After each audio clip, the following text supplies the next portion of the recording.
Meron po akong nais na tanong kasi tungkol po doon sa Garden of Eden na sinasabing holy place.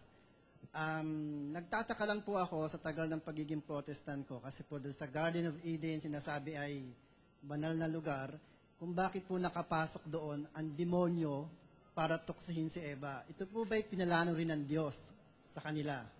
Unang-una po, wala pong plano ang Diyos na masama sa tao.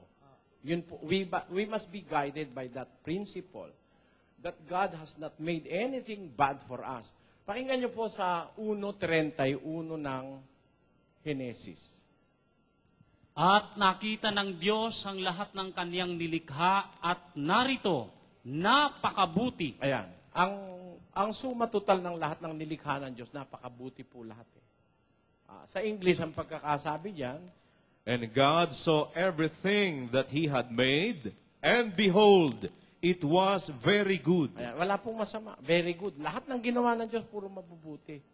Ngayon, yung kasamaan, yun po'y dahil sa pagpapalalo at pagmamataas ng isip ng isang anghel.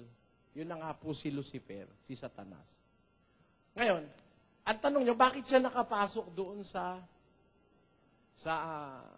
Garden of Eden. sa Garden of Eden? Actually, hindi naman po siya, hindi naman siya welcome doon eh. Meron lang, kumbaga, unwanted visitor siya. Kaya lang, pinatuloy siya nung may-ari. Ang may-ari po kasi yung mag-asawa eh. Ang sabi ng Biblia, lalangin natin ng tao, tapos nilalangan tao, ayon sa kanyang larawan, at binigyan siya ng kapangyarihan sa isda, sa dagat, sa ibon sa impapawid, at sa lupa, upang kanyang supilin. Therefore, the total authority rests on man. Nasa tao ang kapangyarihan. Kung matok si Satanas, pinapasok ni Adan at saka ni Eva, nakapasok. 5:12 ng Roma. Pakinggan niyo po.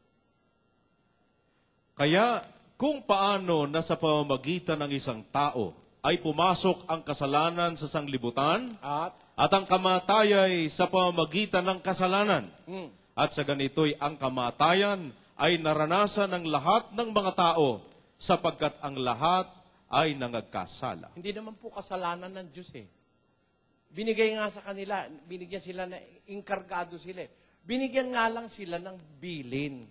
Huwag kayong kakain. Doon sa pagbabawal na yun, doon pumasok ang daya ng demonyo eh. Pinapasok ni Adan at saka ni Eva eh. Kaya wala po tayong ron. Wala tayong magagawa ron. Napapasok nung may-ari eh. Kaya nagkadamay-damay na.